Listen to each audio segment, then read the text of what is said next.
chance for nuclear war, which would destroy all human life on Earth, has never been higher. Just last week, President Donald Trump withdrew America from the Open Skies Treaty. The treaty is an agreement between 34 nations that allows each country to fly over each other's territories. The treaty is designed to provide transparency and mutual observation of military developments. He also withdrew from the Intermediary Ballistic Missile Treaty with Russia. As a consequence, the Bulletin of Atomic Scientists has pushed the hands of its doomsday clock on its magazine cover forward to almost midnight.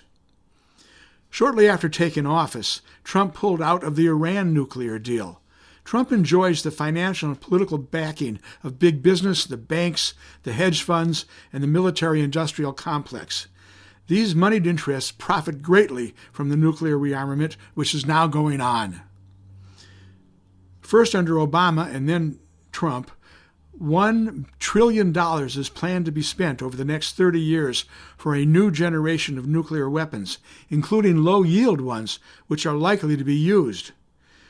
Whistleblowing truth-teller Daniel Ellsberg has recently written the grimly important book, The Doomsday Machine. He believes that so far avoidance of a nuclear war has been miraculous and that the danger is as present today as it was during the Cold War. He thinks seeking profit, in spite of the risk of nuclear winter, is institutional madness. We're joined today by Paul Jay, the founder and editor of theAnalysis-news. He's a journalist, filmmaker, and the founder of The Real News. He's currently working with Daniel Ellsberg on a documentary series based on Ellsberg's book, The Doomsday Machine, Confessions of a Nuclear War Planner. We will discuss with him the kind of movement that's needed to reverse the nuclear arms race, as well as the democratic organization of the society. Paul Jay, welcome back to Law and Disorder. Thank you, Michael. Thanks for inviting me. Paul, let's talk about the nuclear threat and how we could force them to stop gambling with our lives. Do you think a nuclear war, accidental or otherwise, is likely? The people I have interviewed, from Daniel Ellsberg to Larry Wilkerson, who used to be Colin Powell's chief of staff, I've seen interviews with former diplomats, military people. They all think that nuclear war is not likely. They think it is absolutely assured. It's not that there's a chance, they think, of nuclear war. They think there is 100% certainty that if things continue as they are, at some point, sooner, it could be today or tomorrow, or later, it could be some years from now, there will be, at the very least, accidental nuclear war.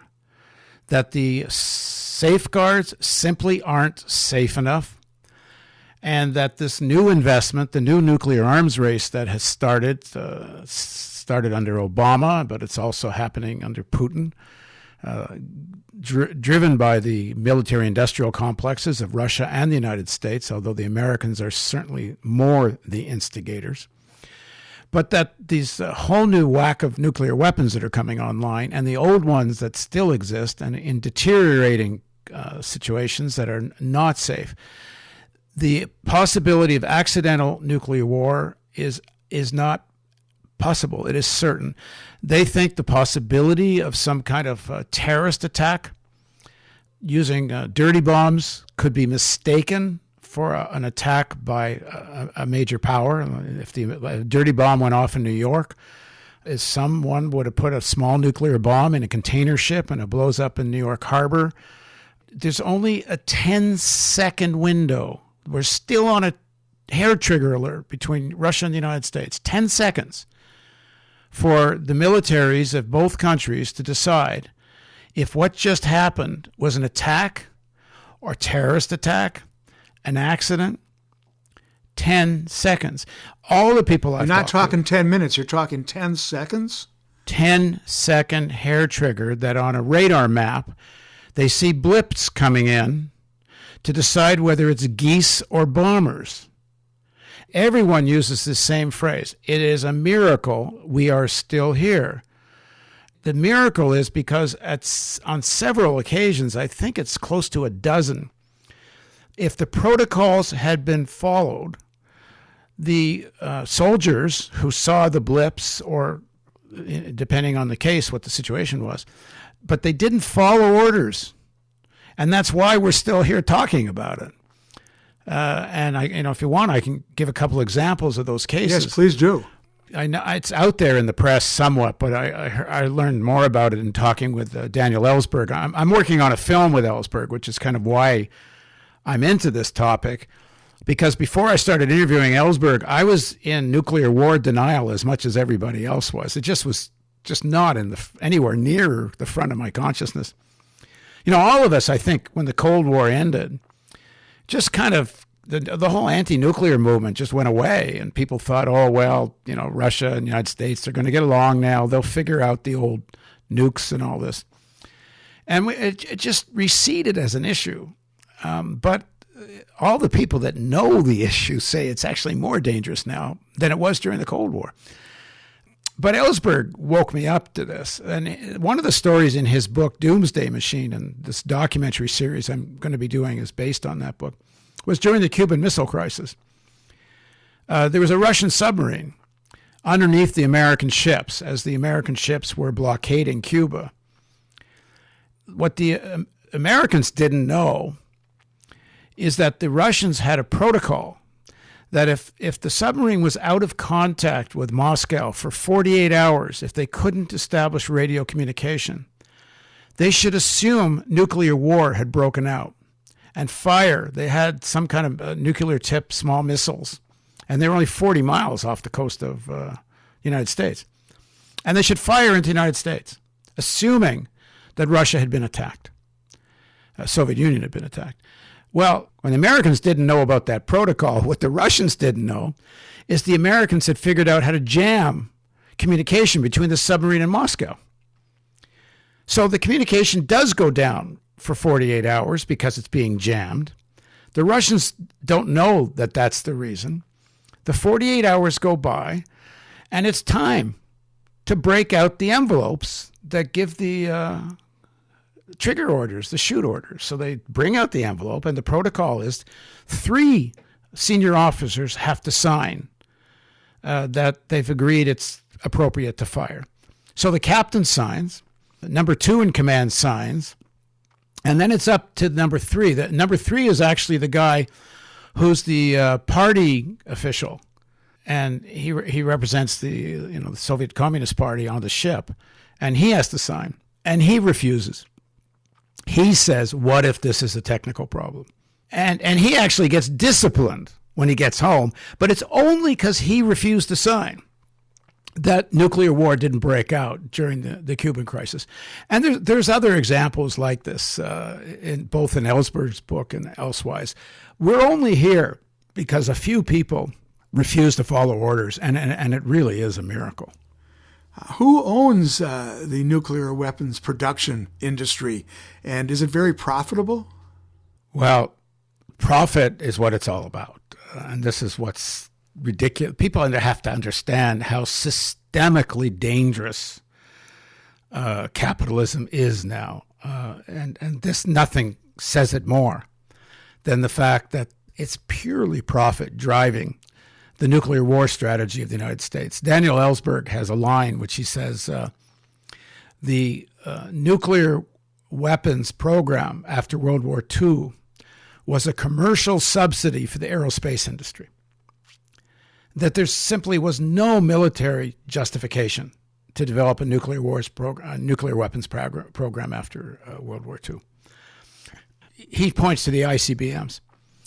The whole ICBM program is obsolete. Billions and billions invested in existing ICBMs and new ICBMs coming online. But ICBMs, according to all the military experts that I've read, are easy targets. The intelligence on both sides, Russia and the United States, and Chinese for that matter. The Chinese are a little bit of an exception here because the Chinese have not built their nuclear force out anywhere near to the extent of Russia and the United States. But they know where the ICBMs are. They're essentially targets, and they're not that effective as a deterrent. The real what is effective as a deterrent are nuclear-armed submarines because they move around. It's hard to track where they are, and they have more than enough armaments to end life on Earth. But ICBMs continue because they're very expensive, and the armaments industry makes tons of money out of making them. But if you want to go to the beginnings of this and understand the profit motive, I interviewed a guy named Lester Ernest. And he was part of a program at MIT in around 1959, 1960. He had joined the Army. He got into the early computer program of the U.S. Army. When he got out, MIT asked him to come, and he started working on something called the SAGE radar system. And the SAGE radar system is in the Dr. Strangelove movie and maybe in some others. And you see this great big board where they can track incoming airplanes, and they supposedly know everything. And the SAGE radar system was connected to Bomark missiles.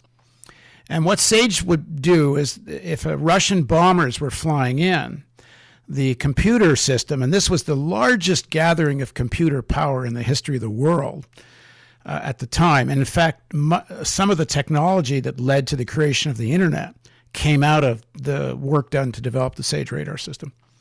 And they were going to track these bombers and then hit them with Bomark missiles.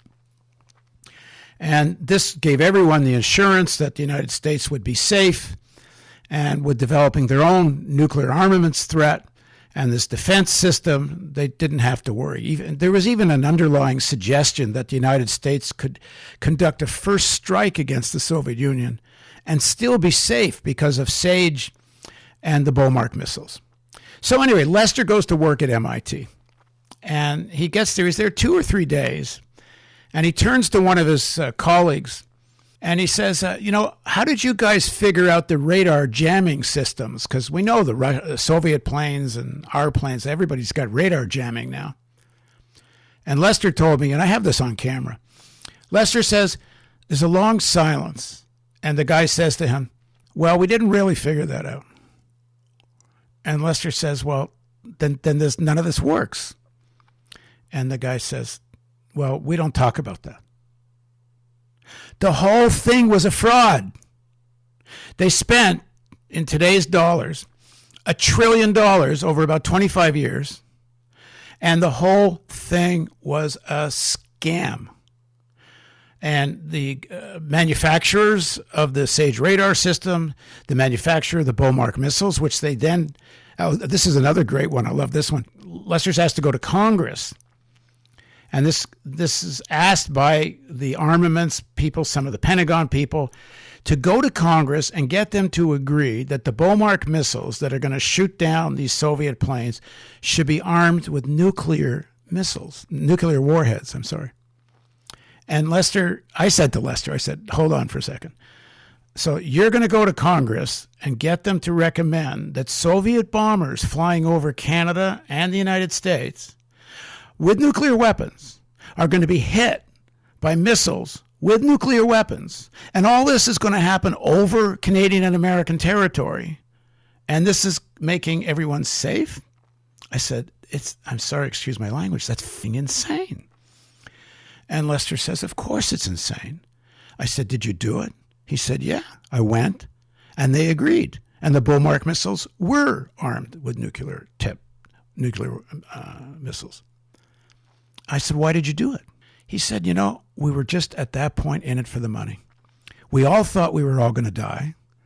We all thought nuclear war was going to end everything. And we were just so cynical, and we were getting paid so much. And the whole culture was about money sloshing around. The manufacturers of the radar, the weapons, and so on. The Pentagon, everybody was in on it. And we went along with it. He since, regrets it all. He's now, he became the founder of the Artificial Intelligence Lab at Stanford University and fought for open source and against trademark and copyrights and things. And, he really kind of woke him up eventually. But this whole fraud is at the heart of the nuclear war planning. As we know, that nuclear war doesn't now just mean the destruction of all the major cities of the United States, the Soviet Union. Of course, Europe is gone. But it used to be thought, oh, well, that's only the northern hemisphere. At least humans will survive in the southern hemisphere. Well, that's not true either. It's now pretty clear that there'll be something called nuclear winter, and that the firestorms created by the burning of the cities will create so much smoke and ash in the atmosphere that it will be the end of agriculture all around the globe. And this business, the manufacturing of the nuclear weapons, the Pentagon strategists, Congress that buys into it, Obama, and then Trump, and of course all the presidents since Truman, they go along with this because of the pressure of the military-industrial complex and the whole culture of proving that America's the greatest hegemon and so on. It's put life on Earth at risk. But while there's political considerations, geopolitical considerations, this is still the grand chessboard for the people that think about these things. The heart of it is money-making.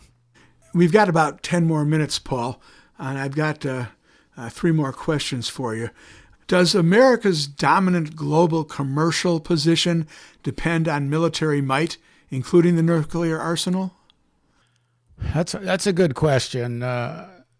It certainly doesn't depend on the nuclear arsenal, really. But that's not to say the nuclear arsenal isn't used. It is used as a threat against non-nuclear countries. So there's always this, like take Iran, there's always sort of in the back of the confrontational discourse between the United States and Iran, the threat that a tactical nuclear weapon could be used against Iran. And in fact, Sheldon Adelson, the billionaire who's the big supporter of the far-right forces in Israel, and he helped elect Trump, he's the one that financed Trump, he's actually said on a panel in 2013 in New York that the United States should seriously consider dropping a tactical nuclear weapon in an Iranian desert to send the Iranians a message of what's in store for them. And as insane as that is, and as insane as Sheldon Adelson is, Sheldon Adelson has the ear of Donald Trump. And even before that, Adelson had the ear of very powerful Republicans that he would donate money to. So nuclear weapons as a threat help enforce American dominance, but it's not needed. Is the military might needed? Well, look at the inroads China's making. China's become the greatest trading partner of Brazil. It's the number 2 or number 1 trading partner of every other country in Latin America. It's ahead of the United States now in Africa. It certainly competes with, and in many countries is ahead of, commercial relationships throughout Asia. So where is this great military machine preventing the commercial growth of the commercial power of China? It's not. So the competition for commercial hegemony, commercial global dominance, the military maybe in the older days played that kind of role where Americans would directly go intervene with American troops and do regime change and get a pro-American regime. But how'd that work out in Iraq? They not only did not get a pro-American government, they did not even get control of the oil in Iraq. Interesting enough, Chinese oil companies, last I saw, had more contracts than the American ones did because of the great anti-American sentiment amongst the Iraqi people. They got a government in Iraq that's at least as aligned with Iran as it is with the United States. Those days of being able to just go in, get regime change, like look at Libya.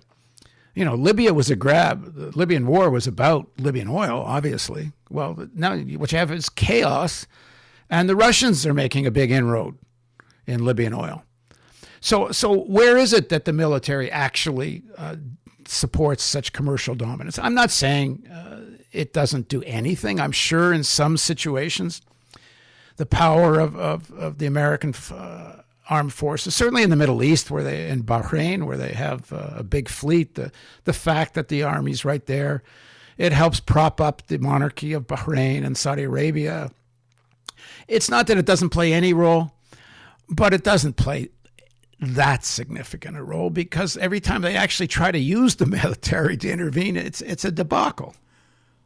Paul J., why in this time of the COVID-19 pandemic, the great civil unrest, 40 million people unemployed, why is this a good time to raise the issue of nuclear disarmament? Well, because the threat is so imminent, and most people have no sense of it at all.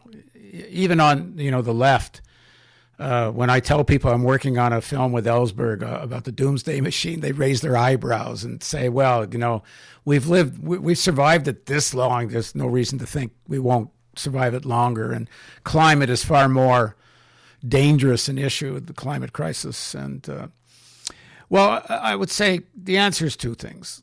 One is, do you want to trust a class, political institutions, that couldn't deal with a virus, with nuclear weapons and Armageddon? You're going to trust our fate to those people? They couldn't prepare for a virus that they knew about for years? These are the people you're going to trust with the survival of humans? The second reason I'd say why now is I think the pandemic has made the unthinkable thinkable. This idea, even though we knew there was a pandemic coming, it just wasn't real. It was abstract. The same way climate change is still abstract for so many people. But it's a dose of reality. And it's a shredding of the sort of bubble that entertainment culture creates. That we're all, as long as you're not poor, as long as you're not a poor person of color, life is okay. And okay enough that it's better to just live in the comfort of denial. Well, the pandemic has broken down a lot of that comfort of denial. The other thing about the issue of nuclear weapons, while there are some immediate issues that need to be demanded, for example, the elimination of ICBMs, the reduction at the very least of nuclear weapons down to 10 or 20 at the max, enough that you could say there's a deterrent. Because Ellsberg believes you just can't win the argument at this stage of not having any weapons at all. But you make the situation so much safer if you're down to 10 or 20 and not thousands. So that's an immediate issue. But when you go beyond that kind of issue, the solution to the problem of the nuclear threat is the same solution as it is for climate crisis. Frankly, it's the same solution for dealing with future pandemics. It's the same solution for dealing with poverty. We have to deal with who has power. We have to deal with democratizing the economy and the development of converting military production to green production and democratizing the politics. And it's all about developing, I think, public economic institutions, starting with banking as a public utility, and eroding the power of Wall Street. Because you asked who owns the nuclear armaments manufacturing companies. Well, the same companies that, interesting enough, own the media. The same institutional investors, Blackrock, Vanguard, State Street, the other big asset managers and financial institutions that own 93% of the New York Times, own Lockheed Martin, Raytheon, Boeing. The 12 companies that are the major manufacturers of nuclear weapons are all primarily owned by the same institutional investors that control, ready for this, 90% of the S&P 500. The concentration of ownership that's taken place since 2008, 2007-8 crisis, where these massive asset management companies like Blackrock, led by this guy Larry Fink, who might be Biden's Secretary of the Treasury. BlackRock is the company that just got handed the contract by the Federal Reserve to dole out this, a trillion, 700 billion or trillion, I can't remember the number, to corporations and so on. They own the companies that make all the weapons, including nuclear weapons. The same companies own the majority controlling interest of all the major fossil fuel companies, except for Total from France.